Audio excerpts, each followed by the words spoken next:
Full conversation. Oh, we're so happy to be here. My name's Lisa from the YouTube channel A Life Full of Meaning. We have Paul here from Narrowboat Life Unlocked and Hello. Maxine from Never Too Late Our Journey. Hi. And boy, do we love stopping midweek for a good chat. So if you are joining us for the first time, this is going to be a conversation that will take twists and turns. There's no right or wrong answers. We just love to explore a topic. If you are returning, thank you. Thank you for joining us, especially if you're live. That reminds me, I need to turn the chat on so we can see.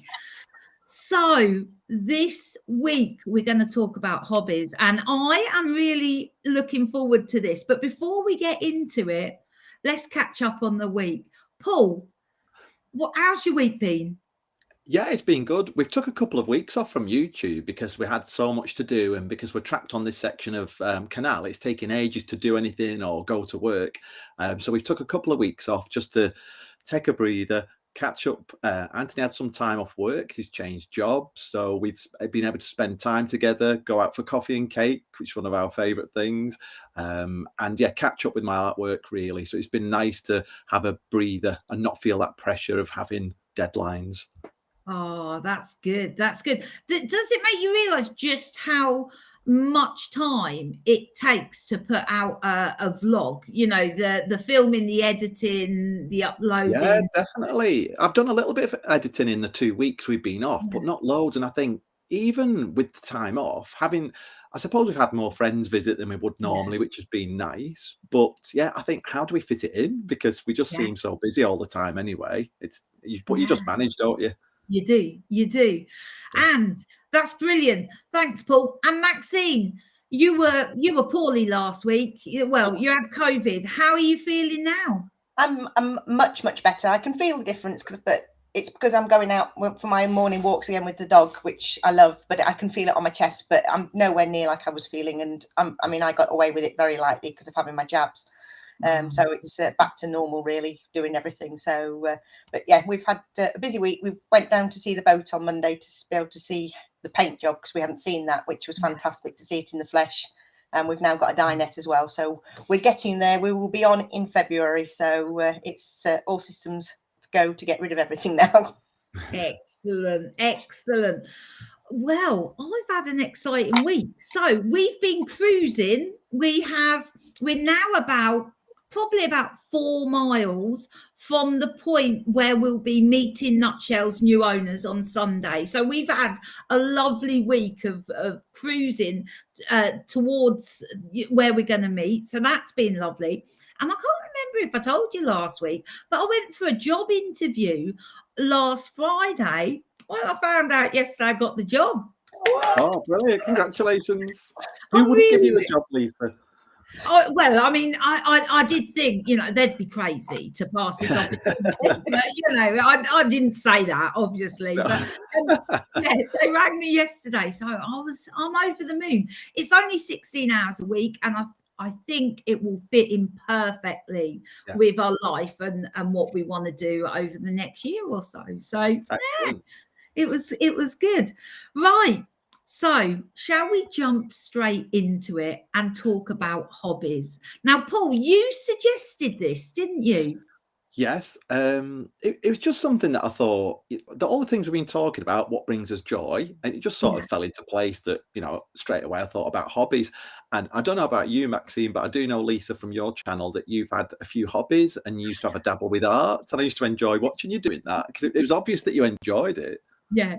I was rubbish at it, which I think helped me enjoy it, because I knew that wasn't where my skills were, if you like. So when I've got a lot of really creative friends, and I love that stuff, anything creative, but I'm pretty rubbish at it.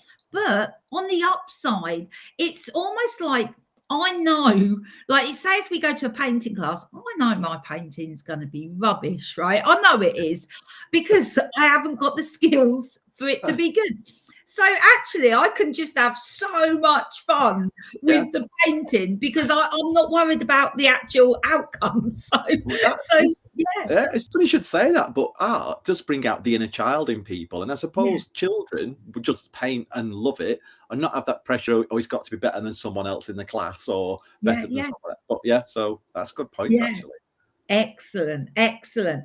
So shall we start with childhood hobbies? Did you have anything that you used to do as a child that you loved doing?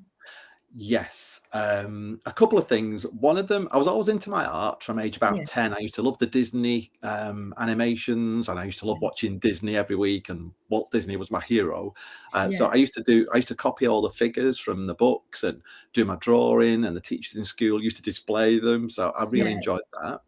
And also about that, around about that age, my uncle did a quick magic trick where he just made some candy or sweets appear from my brother's ear and a coin.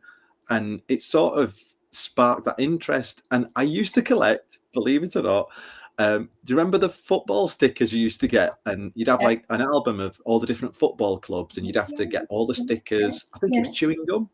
Yeah. I used to get a sticker in, and I used to swap with my best friend, and we used to walk to school together, and we'd swap cards. And one day he said to me, I've got this magic trick, and it was a little vase and a ball, and he made the ball disappear. And I just thought it was brilliant, this little piece of plastic. And he swapped one of my cards or some of the cards for this magic trick. And when I took this trick to school and was showing friends, because I was really, really shy in school and really quiet, probably the quietest in class. And then all of a sudden, I had this audience around me, and with people, as other children were saying, like, oh, come and watch Paul do this magic trick. And that sort of sparked my interest in magic. And then I got a magic set for Christmas. And it sort of ruined my life because that's crazy, isn't it? Like from a childhood, like, you know, like connection with magic, that actually that's what you grew up to be. Yeah, I know. The teachers used to say in careers class, what do you want to be when you get older? And I'd be like, a magician. And they're like, oh, no, you need to get a proper job.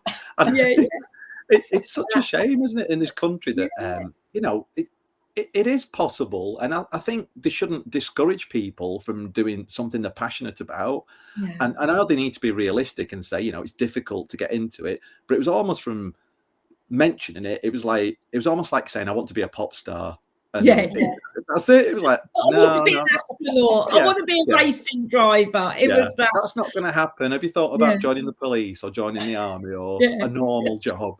So I listened to them, and I went to college for 2 years, but I still performed magic, and I knew that was my passion, really. That's fantastic. Maxine, what about you? Did you have any childhood hobbies, or did you collect anything? Or not just hobbies, interests. Yeah, mine was riding. I was fortunate. I had a pony from the age of, I started riding when I was about 2 because my father had ridden. And then he bought me a pony when I was really, really young.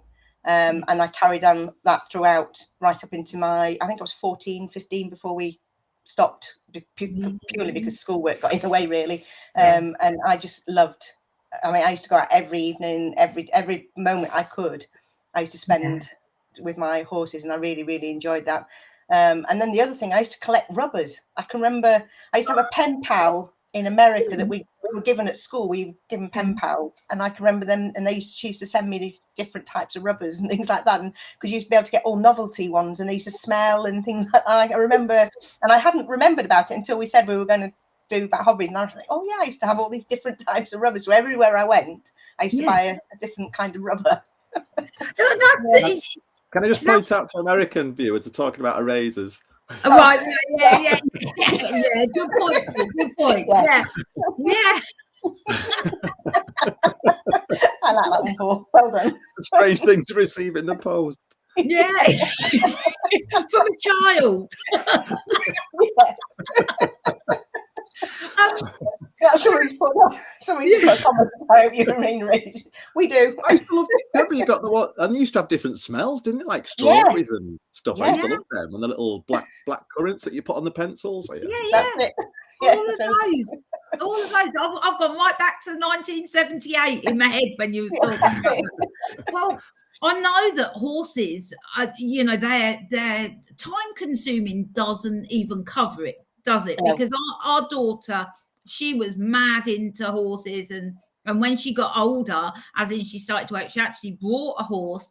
And I mean, she would, she'd be mucking out at 5 o'clock, before she went to work. It was, place where she went to on her way home from work. I mean, her whole life revolved around her horse. I mean, it was, I mean, we were up at 6 o'clock in the morning before going to school, and you had to go and obviously do it. And my parents made us do that, which, I mean, and we enjoyed, but it was part of, if you want to keep the horses, then you have to do the mucking out and everything. But we just absolutely loved it. So, it was good fun. And gymkhanas and things like that. And pony camp. We used to go to pony camp once a year, which was amazing. And it was just fun doing things like that. Excellent.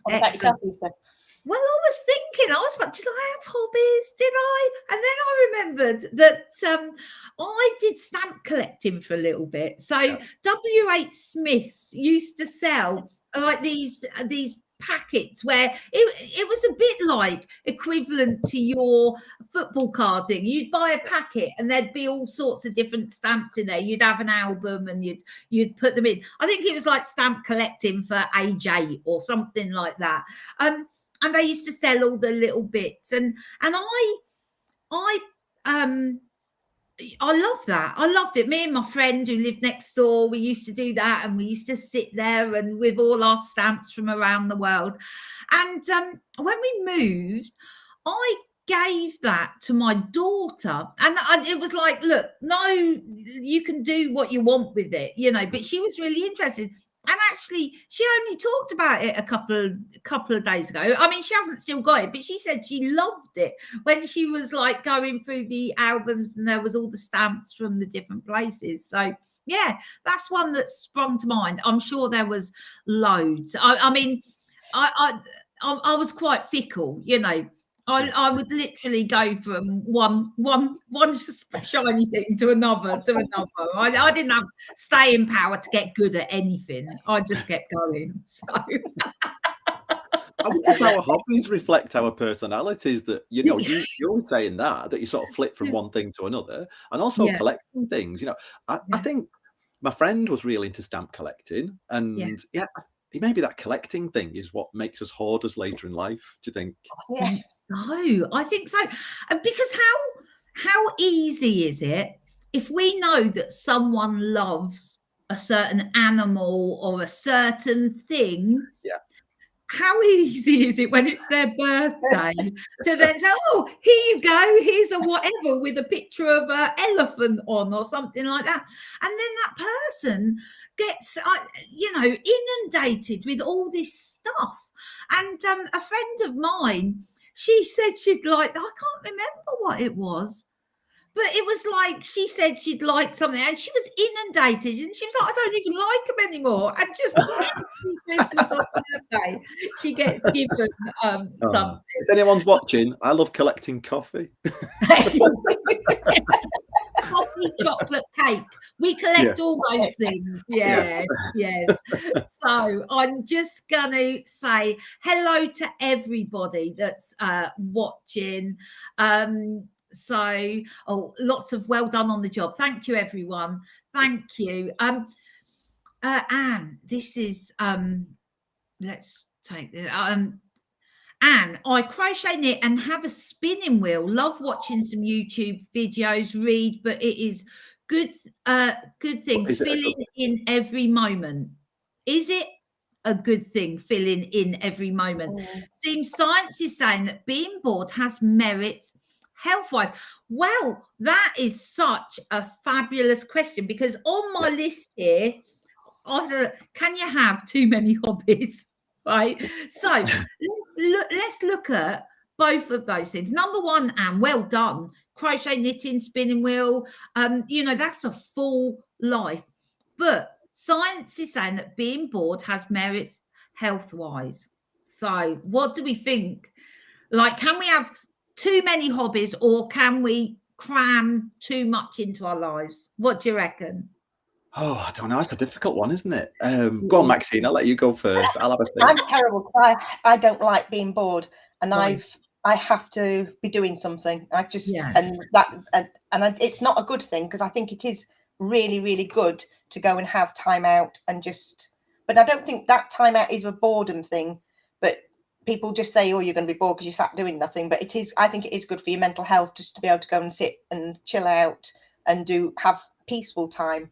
And I'm getting better at it, but I'd rather be doing something instead of just sitting and not doing anything. So yeah, it's trying to get that even keel, which it can be difficult if you're not that way inclined. I'm a bit like that because I read something the other day, and it's really true that we're not comfortable with silence. So, if you're sat with your partner and the TV's on, but then it's almost, are you worried that your partner's bored when there's just silence? But actually, some of our nicest times on the boat is when Anthony might be reading a book and I'm doing some art. I think I mentioned that before. And it's really nice, and we can chat to each other and we can dip into conversation. But yeah, it is. I'm like you, Maxine. I always feel like I've got to be doing something. I don't like being bored. I've got to fill that time with something. Do you know? I feel guilty. I feel like I'm being lazy, and especially because I'm working part-time now and Steve's now completely retired. If we go and just sit quietly, I think, oh no, we should be doing something. And it's just trying to get that happy medium. Yeah, that's a big life shift, Maxine. Yeah. We found that when, we moved on to the boat and we didn't, our life changed and we didn't work, sort of a regular job with regular hours. It was that thing of not wanting to feel lazy. We soon got used to it. Well, actually, Glenn didn't get used to it at all, to be honest. He always had to be doing something. But Anne raises a great point, because I've noticed that I love listening to podcasts, right? And I think we all do, don't we? Yeah. So now if I'm walking, I will always listen to a podcast. And what I realised the other day, and it was only because I'd forgotten my headphones, it was as we've been moving the boat. So normally if I set off for a walk, I'll choose a podcast, I'll put my headphones on and off I go. But because we're moving the boat and it's all been a little bit different, I found myself walking along the towpath and not with my headphones. And I realised really quickly that actually I hadn't done that for a really long time, because while you're walking or doing some sort of task that doesn't require your brain to sort of work, it allows you to just stuff just floats up. I had a friend whose son used to think that the shower was magical, because he'd have a shower and while he was in the shower he would think of all these ideas, and he thought like the shower was this magical place where these thoughts came. But I do wonder if not wanting to be, not wanting that downtime or just feeling it, even if it's with good stuff, is doing us a disservice. And I don't know. I think that's the case. I'm going to try and build in more quiet time, I think. Yeah, definitely. Something similar, Lisa. I used to walk. I walk the dog a lot, and I used to listen to a lot of audiobooks. And then I thought, well, I'm missing out on the natural sounds. And, to be walking through a field and hearing a skylark in the early summer, it's just one of the nicest sounds in the world. And I'm thinking, I'm missing this by listening to an audiobook. And maybe I should just listen to audiobooks when I'm driving. So and really it stopped me from listening to audiobooks, because when I'm walking, I want to experience the natural sounds. And like you say, have a good think. I know somebody who had quite a, I wouldn't say high-powered job, but a very important job with a big company. He was like a manager, and he used to find his best time, and when he had a problem, if he went out for a walk with the dog, he always used to solve this problem and put things into perspective. I think it's true. I agree. When you're out with, because I'm the same as you, Lisa, I'll put my podcast on and go off for a walk, but when the occasions that I forget to charge or it's without it, I'm so more productive. I come to, I can do that, and I solve everything, and I come up with different ideas of what we can do, or what things I want to do, and I think, well, I should do it more often. But I usually end up putting the headphones on and go off. It's a tricky one. It is, and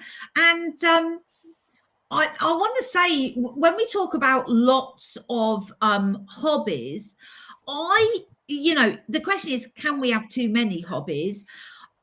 Sometimes, because I start things that I really want to do, then they become items on my to-do list. So, for example, ancestry.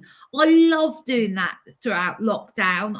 I loved it. It was like, it was all my favorite things. It was like history and family and all of this, and loved it. So I pay, like, what is it, $13.99 or something to Ancestry to access their database, and I haven't been on it for a couple of months, and I keep saying to myself, it's a winter hobby, that one. It's a winter hobby, right? But I haven't been on it, and then I keep saying, well, Lisa, you're wasting that $13.99. You need to get on it, and then it becomes like something on my to-do list.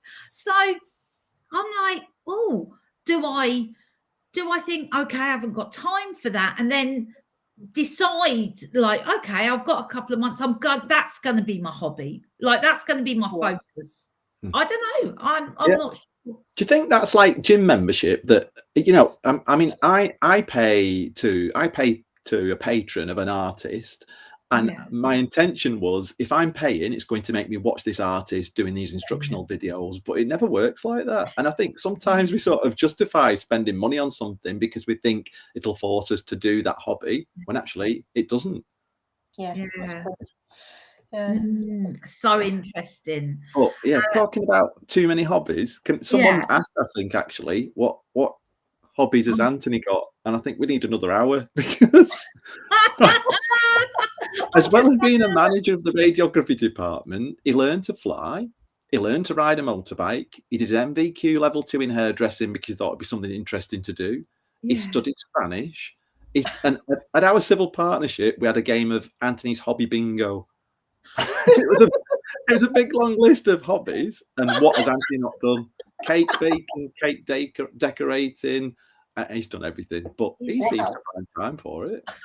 Does he love to learn? Does he love to learn? I think I love to learn. I love learning new stuff. I love, like, I built a website. I've built lots of websites, but I learned that.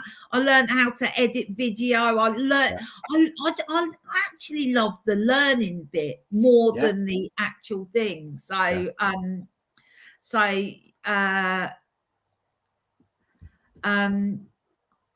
I've never really done, is that ninnies? But ninnies. But when I was at school, I played the snare drum in a marching band, and went on co-run the troop, and my boys then played. That's fabulous. Wow. That's a real skill as well. Have anyone learned a musical instrument? I've never. I tried, but I'm useless. I've got no three blind mice on the recorder. 3 blind mice. Yeah. Play Silent Night on a xylophone. I've got a snare drum. I play the snare drum there, and I absolutely love playing, but I'm not very good yet. I do enjoy that. That's one probably for 2022. Don't moor your boat near us if you're playing your snare drum. I can actually play the first 3 bits of Silent Night. When I was about 9, I got like a little organ, and I learned, like, in fact, I could probably still do it. So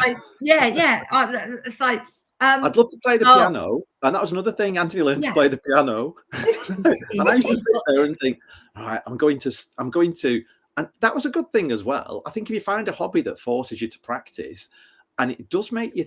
So I knew people who play the piano practice for like hours every day, and it's like gymnasts who train for hours every day, and it made me feel lazy because I wouldn't practice my magic every day. And I'd wait till Christmas before I started practicing a couple of routines for my Christmas shows. It's having that, what's the word I'm looking for? Dedication. Isn't it? Dedication. Yeah. Absolutely. Actually, that's just reminded me of something else. Jackie said it's not ninnies, it was hobbies. It was an autocorrect. Mark says he likes collecting whiskey. Kelly says chocolate. Coffee and chocolate. Motorhomers are us say, I have hobbies, but I'm just too busy to do them, or I'm just too tired at night as I'm up early. Finding time for hobbies. I think that is, you know, let's have a look at Pamela's comment here. I used to collect pomanders, but only Victorian ones. But people used to buy me ones from Avon. And when they were on holiday, oh boy, did I get some awful nasty ones, but I had them all on show. Oh, man. That's that whole thing of people buying you stuff. Have you seen the comment from Carol Duncan, Lisa? No, not yet.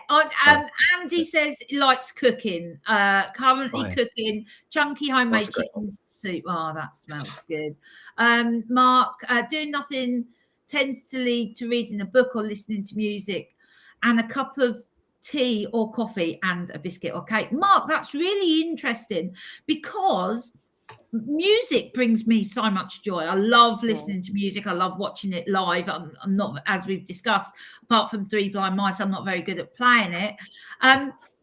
But music, I almost forget how much joy that brings me. I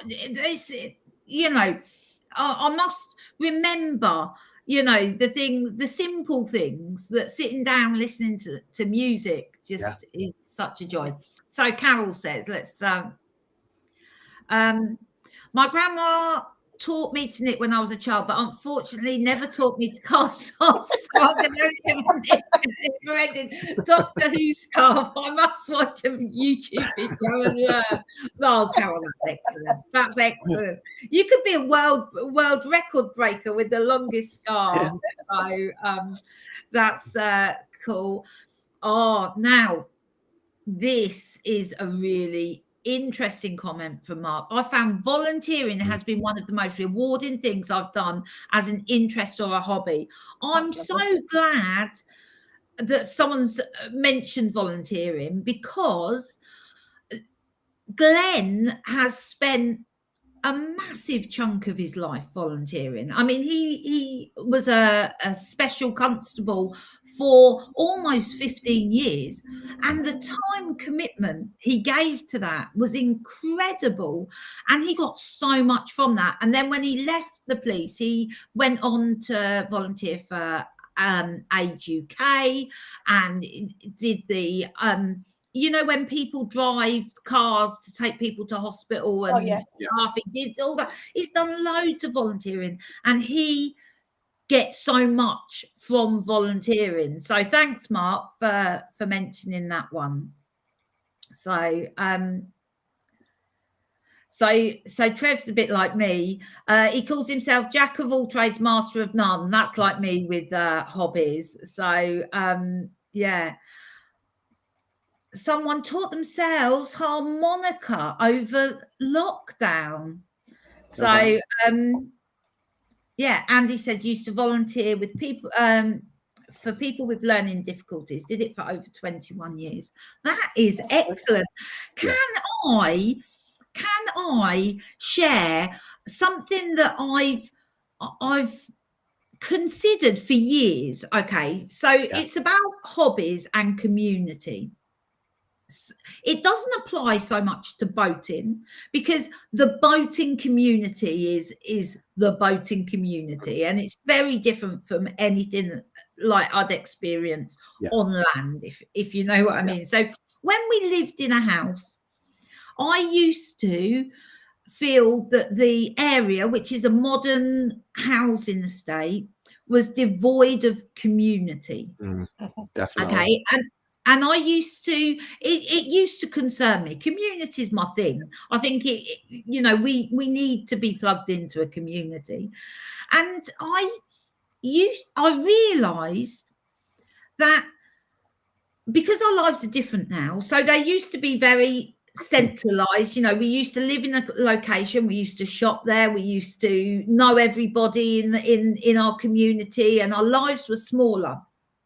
And what I realized some years ago is that when we go off to do things like, say, for example, you go to a regular yoga class, or you go to a weekly painting class, or all these different activities and hobbies that we do, they almost become like mini communities. So we get to know these people, and our communities are these interests that we have, the places that we go week on week, that we get to know people, and they become like mini communities, if you like. Yeah. So when I think about hobbies, I also think about the value they add to our lives with that connection, community connection. For me, it's like the same thing. And I was reminded of that when I went to help Chloe. Now, my daughter Chloe, she's got 2 dogs, and they do flyball, which is like a dog racing, like jumping over, getting a ball, running back. And I never even knew it was a thing before she started it. It's a big thing, apparently.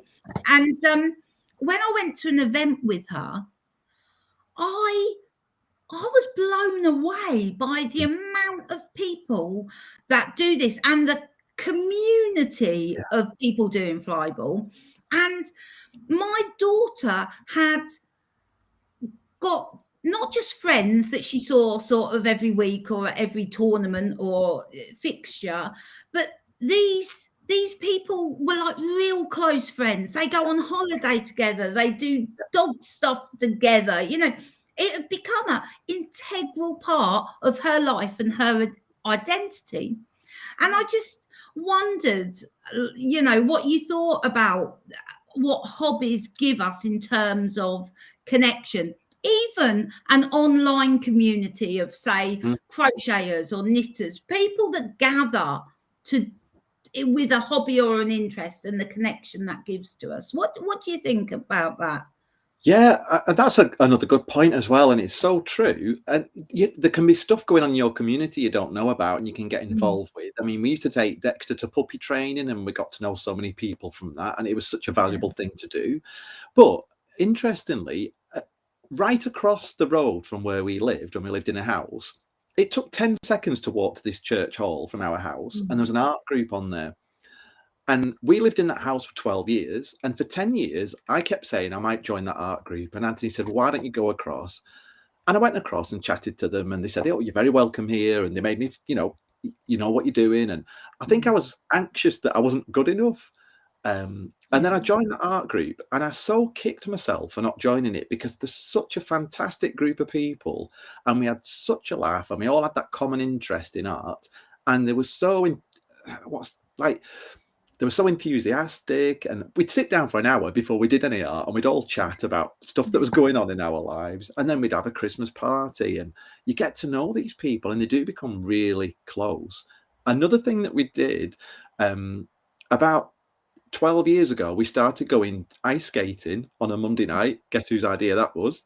I want to learn another hobby. So I started going ice skating, and those friends that we made at ice skating are lifelong friends. We still see them now.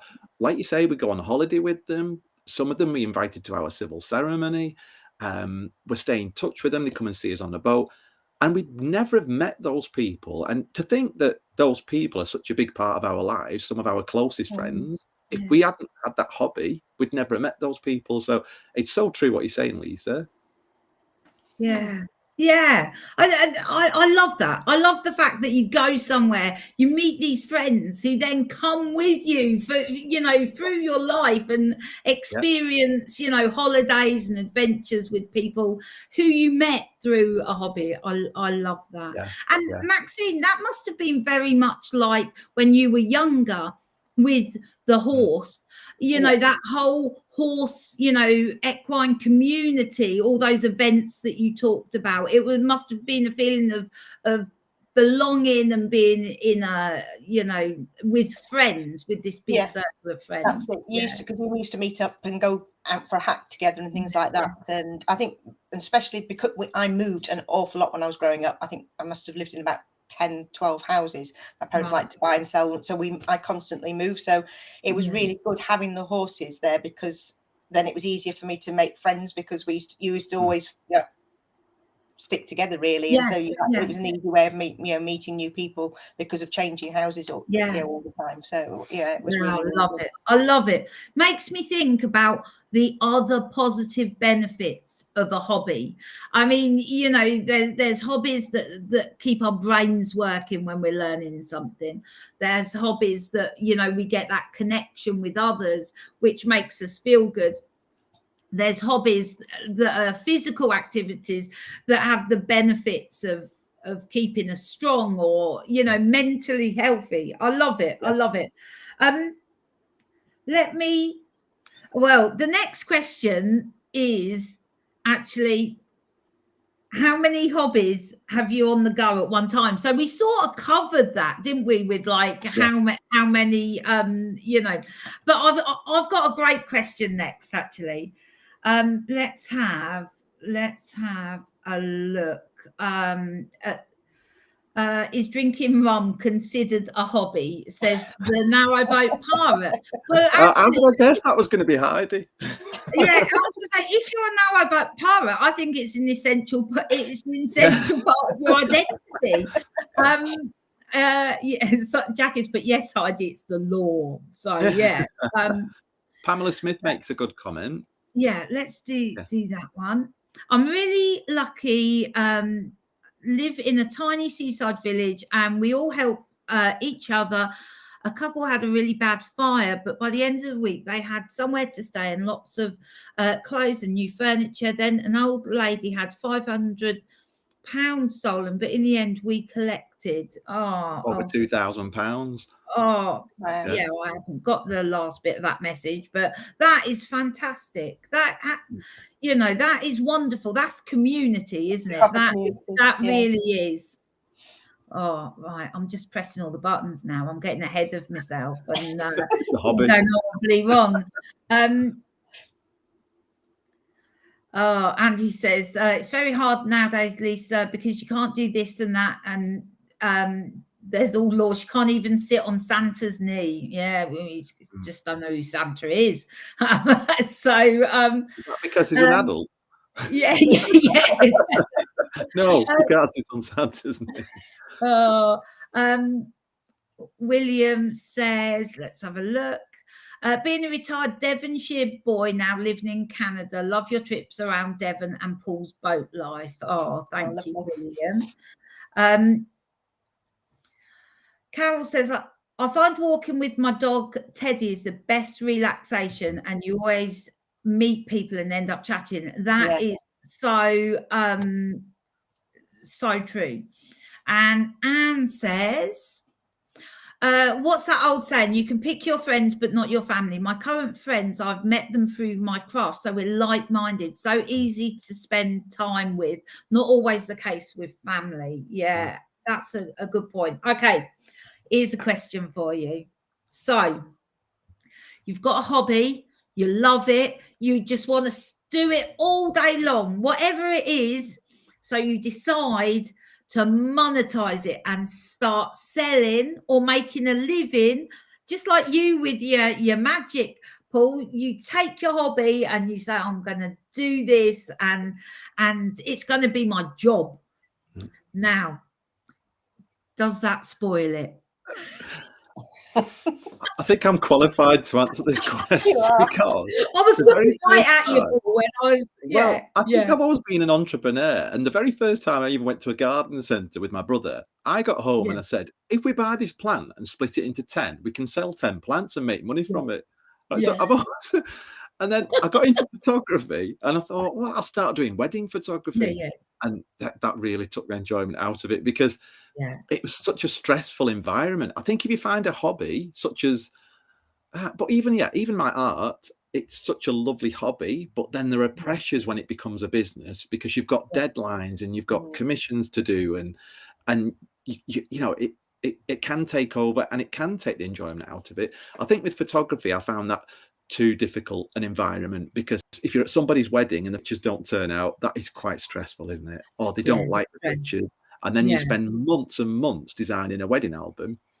So yeah, I think it can take the enjoyment out of it if you're not careful, and sometimes it's good to keep a hobby just a hobby. What do you think, Maxine? Have you had any experience of monetizing a hobby? Yeah, because I love cooking. It's my chill out time, and I mean, I cook 9 times out of 10 most days. Very rarely don't cook anything. And I started doing cakes a few years ago, and started doing that, and I still enjoyed it, but it's the pressure to make sure everything's perfect for that person. When I do it for myself, if it doesn't work, it doesn't work. It's not the end of the world. And so it does take the enjoyment out, and that's why I stopped doing it, really, because it was just too much. I didn't want to mess up for anybody else, and so I just do baking for us now, and friends and things like that. I mean, I like making that Christmas presents and things like that. That will be me baking, but when it starts, people are paying for it. It's a different thing. That's interesting. I'd be really interested to know if anyone else who's watching has had that experience. Mark's just put, yes, that spoils it unless you're motivated by the money.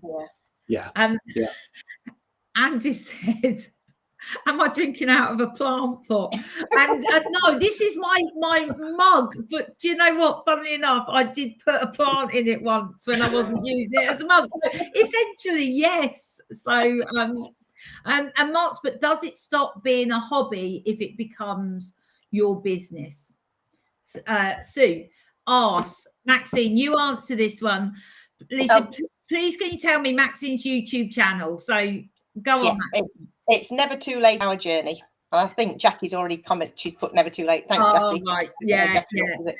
And it's 2 as in number 2, TWO. TWO, that's it. Yeah. So right. Let's have a look. Carol's put, it would never work for me because I never feel my products are good enough. You have to feel confident in your own abilities. I prefer to keep hobbies as hobbies or free for friends. I think that's a great way to look at a hobby as well. And if you make something and you love making it, it goes about what we were saying when we first started. Like, I know when it comes to art and crafts, it's never going to be that amazing. So actually, I just enjoy the making, and then I'm just like, There's no pressure, is it? No pressure. Somebody will like your style of painting, Lisa. That's it. I'm sure. I haven't found my mum, bless her. If I say, Mum, I made this, she'll always like I was fine. Oh, it's lovely. Oh, it's lovely. I was like, thanks. Put it on the fridge. I think time for one last question. Okay. So 2022, what hobby or activity would you like to try? I'm going to say mine. I want to start crocheting. I've got all the needles, and I've watched a couple of YouTubes. I have tried a couple of times, but a pain in my hands when I first started, so I put it to one side and thought, nah. But I am going to conquer it this next 2022. That is, I just want to be able to, work it out properly, and I can knit basically. And which I've just started again recently, but I do want to see if I can do some crocheting. So that's my challenge, and I want to start jogging again, and that's 2022, and that's what I'm determined to do. Excellent. Have you tried the couch to 5K? Yeah, I've done it twice. Same. I got to the end, but each time, but it's just then I go off and stop doing it. So that's the plan. Now I want Mex, our dog, to be able to run, and she's getting better behaved lately. So hopefully by next year she'll be running at the side of me instead of stopping and clearing off all the time. So that's the idea. Excellent. Well, let me just. Jackie says, 2022, I'd like to teach myself how to play the electric piano. That's a great one. And there's so many good apps now that you can learn how to do things. So let's have a look. Paul, I'm giving you a couple of minutes to think here. Julie says, I'd love to learn to drive, but I'm 54 and I might be too old. No, not too old. No, not at all. I didn't actually want to learn to drive. I was quite happy not driving. And I'm one of those people, not a natural driver. I mean, I'll whiz about all over the place. Parking, though, I've been driving for nearly 30 years now, and that's why I drive a smart car. But I drive. They're easy. You can just put them anywhere, can't you? Yeah. Oh, Anne says this goes back to what we were saying about taking a hobby to a business. My friend started an Etsy page and now sells things on there and takes orders. She's now so stressed and could do with a hobby to get away from the work. I can see how that would happen. Little knit, is it Knittive? Says crocheting is her joy. Lots of people saying not too old at all. Mark, 2022 vlogging and more canal cruising. Well, there's a hobby. That's a good one. It does take up a lot of time. We can say that. But it's a great hobby. I love vlogging, and I loved learning how to edit video. I love it. That is the most rewarding hobby that I have ever done. So I was going to say, it's so rewarding, and for one thing, it's hard work, but I sometimes look back on our videos and think, what a brilliant record of our journey through our narrowboating to look back on in years to come. But if it wasn't for vlogging, we wouldn't have met, and that's been and that's been fabulous, because we used to watch Lisa's vlogs all the time, and we can't believe you've come to meet us on our boat. I still say to Anthony, I can't believe Lisa and Glenn sat there on our diner. I can't believe they sat there. Yeah, right. You've not cleaned up since you've been. We had such a lovely time when we came to see you, and I'm looking forward to seeing you in a couple of weeks too. So excellent. Paul, so 2022. What? I've just had a think, and I think my new hobby next year is going to be siestas. I think an hour and a afternoon siestas. But seriously, that would be, I think, more time to relax, really, rather than we keep saying we're all so busy, and then but if there's one hobby that I've always wanted to do, but I've got a fear of heights, is learn to fly. And I went on a trial flying lesson with Anthony, because he didn't want to go on his own, and I absolutely loved it, until I found out that you've got to take the plane up on your own as part of a lesson and deliberately stall the plane and then get it going again. I'm like, no, thank you. I don't fancy it. I don't fancy anything with this, like, a risk of dying. Do you know what I mean? Friends of mine love diving. I don't need that sort of danger in my life. I just don't need it. No, like parachuting. Who jumps out of a plane and enjoys that? That'd be my worst nightmare. I think I'd die from fright. I don't need that sort of adrenaline. I think learning a language, I've learned a little bit of Italian in the past, and I'd like to be fluent in it. But then I think Spanish would probably be more useful to us, because we do go to Spain a lot. And I think that's another hobby of Anthony's. He's learned to speak Spanish. He's quite good at that. But I think I'd like to learn a language. And I do say this every year and then get distracted. Yeah. I mean, I use Duolingo, and I'll be excellent. Have you used the app Duolingo? I mean, it's brilliant. Every day, I'll do a little bit and a little bit. I love the idea that if you do something little every day, that by the over time you become like fluent in a language. I love that. But I just haven't got the staying power, or it gets too high. Is that someone knocking to come in? Someone knocking on the boat. I don't know what to do. No eye contact. Do I answer it? I don't know. Do you need to go? Did I just say I'll be free in 10 minutes? Yeah. I'll do that. Right. Go on. Okay, back in a second. Sorry. Okay. Well, Paul does that. So,